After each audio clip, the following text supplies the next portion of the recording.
नमस्कार मित्रहो, स्वाध्याय 7 ते 12 या चॅनलवर आपल्या सर्वांचं स्वागत आहे.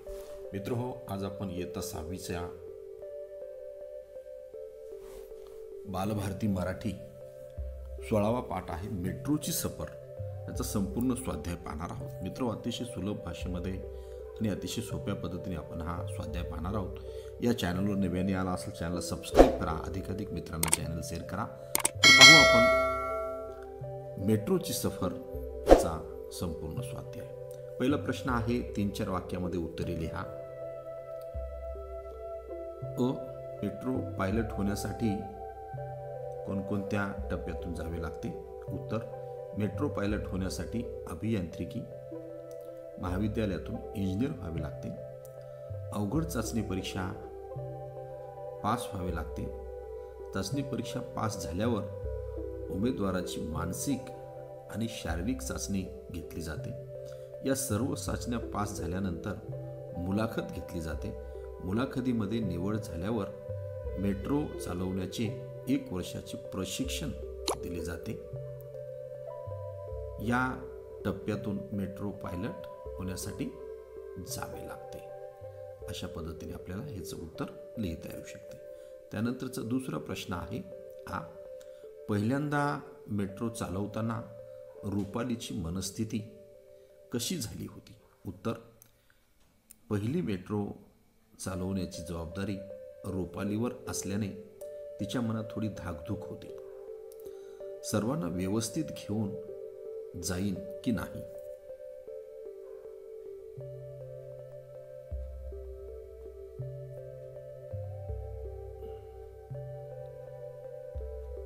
नाही अशी तिला काळजी वाटत होती. पण एकदा तिने मेट्रो चालवायला सुरुवात केल्यावर मनातील सर्व भीती नाहीशी झाली आणि ती बिनधास्तपणे मेट्रो चालवू लागली. त्यानंतरचा प्रश्न आहे, मेट्रोच्या उद्घाटनाचा दिवस रुपालीसाठी अविस्मरणीय का होता? उत्तर, मेट्रोचे उद्घाटन झाले तो दिवस रुपालीसाठी अविस्मरणीय होता, कारण मेट्रोचे उद्घाटन झाल्यानंतर पहिली मेट्रो चालवण्याची जबाबदारी रुपालीवर होती. पहिल्यांदाच मेट्रो धावणार होती. मुख्यमंत्री, उपमुख्यमंत्री, अनेक मान्यवर मंडळी, मीडिया तसेच रुपालीच्या घरचे सर्व मंडळी त्या ठिकाणी उपस्थित होती. या सर्वांना घेऊन जाण्याची जबाबदारी रुपालीवर होती आणि म्हणून हा क्षण अविस्मरणीय होता. त्यानंतरचा प्रश्न पाहू आपण. त्यानंतरचा प्रश्न दुसरा आहे, मेट्रो बाबतीत पुढील मुद्द्यांच्या आधारावर थोडक्यात माहिती लिहा. अत्यंत सोपा प्रश्न आहे मित्रहो. आणि कॅबिन, काय आहे हा कॅबिन शब्दाचं उत्तर आहे, कॅबिन ही मेट्रो चालवणाऱ्या पायलटासाठी असते. कॅबिनमध्ये मेट्रो चालवण्याची संपूर्ण यंत्रणा बसवलेली असते. दुसरा आहे कॅमेरे. मेट्रोच्या डब्यात आणि स्टेशनवर CCTV कॅमेरे लावलेले असतात. हे कॅमेरे प्रवाशांच्या सुरक्षिततेसाठी असतात, हे आपण लक्षात घेतलं पाहिजे. त्यानंतर जिने. मेट्रोच्या दरवाजाजवळ जाण्यासाठी जिने असतात. मेट्रोचा प्रवास. उत्तर, मेट्रोचा प्रवास हा आनंददायी आणि सुखकारक आहे. पावसाळ्यात मेट्रोतून प्रवास करताना ढगातून तरंगत जात असल्याचा अनुभव येतो, तर बोगद्यातून जाताना जगाशी संपर्क तुटल्यासारखा भासतो.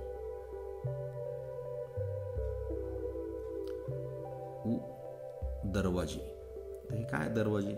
उत्तर, स्टेशन आल्यावर दरवाजे आपोआप उघडतात, मात्र आपोआप बंद होत नाहीत. मेट्रोचे दरवाजे पायलटला बंद करावे लागतात. मेट्रोतून प्रवास करण्यासाठी प्रीपेड कार्ड दिले जाते किंवा टोकन दिले जाते. हे कार्ड मशीनवर ठेवल्यानंतर मेट्रोचे दरवाजे उघडतात. त्यानंतरचा प्रश्न आहे, प्रवासी संख्या. उत्तर, मेट्रोमध्ये एका वेळी साधारणतः 1500 प्रवासी प्रवास करू शकतात. बघा किती मोठी संख्या आहे. त्यानंतरचा प्रश्न आहे, इंजिन. मेट्रोमध्ये इंजिन कुठं असते? उत्तर, मेट्रोच्या दोन्ही बाजूला इंजिन असते. हे इंजिन विजेवर चालते. त्यातील तंत्रज्ञान आधुनिक असते. इंजिन पायलटच्या केबिनमध्ये असते. तिकीट. मेट्रोतून उत्तर प्रवास करण्यासाठी प्रीपेड कार्ड दिले जाते किंवा टोकन दिले जाते. हे कार्ड मशीनवर ठेवल्यानंतर मेट्रोचे दरवाजे उघडतात. या प्रीपेड कार्डमधले पैसे संपल्यावर ते पुन्हा मेट्रोच्या तिकीट विंडोवर जाऊन त्यात पैसे भरावे लागतात. टोकन किंवा प्रीपेड कार्ड प्रवास करताना जरुरीचे असते. त्यानंतरचा तिसरा प्रश्न आहे, खालील आकृती पूर्ण करा. मेट्रोची वैशिष्ट्ये दिलेली आहेत या आकृतीमध्ये. नंबर 1, अत्याधुनिक यंत्रणा, स्टेनलेस स्टीलचे डबे, वातानुकूलित डबे, CCTV कॅमेरे, दरवाजे आपोआप उघडतात. ही मेट्रोची वैशिष्ट्ये आहेत.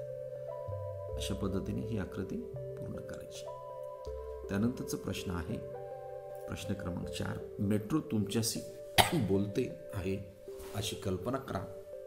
मेट्रोची कहाणी काय सांगते ती लिहा. मेट्रो तिची कहाणी काय सांगते ते लिहा म्हटलेलं आहे. मी मेट्रो बोलत आहे असं आपण लिहायचं आणि कल्पना करून लिहायचं आहे. हेच लिहावं असं काही नाही. तुम्ही तुमच्या मनाने सुद्धा लिहू शकता. लिहिण्यासाठी याचा आधार घेऊ शकता. मी माझ्या आईबाबांबरोबर मेट्रोत प्रवास करत असताना अचानक कोणीतरी मला हाक मारल्याचा आवाज आला. वळून पाहिले तर कोणीच नव्हते. तेवढ्यात पुन्हा आवाज आला. तेव्हा काय आश्चर्य, चक मेट्रोच माझ्याशी बोलत होती. ती पुढे बोलू लागली, मित्रा, तुझे खूप खूप स्वागत आहे. आधुनिक जगाच्या आधुनिक ट्रेनमध्ये तू प्रवास करत आहेस. माझा प्रवास हा सर्वांना हवाहवासा वाटतो. मी सर्वांना आरामदायी सेवा देते. इतर रेल्वे गाड्यांपेक्षा माझा वेग हा खूप असतो आणि मी कोणतेही प्रदूषण करत नाही, कारण मी इंधन म्हणून विजेचा वापर करते. मला बनवण्यासाठी आधुनिक तंत्रज्ञानाचा वापर केला गेला आहे. माझे दरवाजे स्टेशन आल्यावर आपोआप उघडतात. प्रवाशांच्या सुरक्षिततेसाठी स्टेशनवर CCTV कॅमेरे लावले गेले आहेत. आधुनिक तिकीट प्रक्रियेमुळे माझ्यातून प्रवास करताना कोणीच विना तिकीट प्रवास करू शकत नाही. आहे की नाही गंमत? माझ्यामुळे प्रवाशांचा विनाकारण वाया जाणारा प्रवासाचा वेळ वाचतो. शिवाय त्यांचा प्रवास आनंदी आणि सुखकारक देखील होतो. मेट्रो माझ्याशी बोलत असताना आमचे स्टेशन आले. दरवाजे आपोआप उघडले आणि आम्ही मेट्रोचा निरोप घेतला. अशा पद्धतीने किंवा यापेक्षा वेगळं तुम्ही कल्पना करून लिहू शकता. त्यानंतरचा प्रश्न आहे मित्रहो, प्रश्न क्रमांक 5, तुम्हाला मोठे झाल्यावर कोणते वाहन चालवायला आवडेल? का ते सांगा. उत्तर, मला मोठे झाल्यावर विमान चालवायला खूप आवडेल, कारण मी लहानपणापासूनच विमानात बसण्याची व विमान बघण्याची कुतूहल वाटे. मला तेव्हापासूनच विमान चालविण्याचे खूप आकर्षण आहे.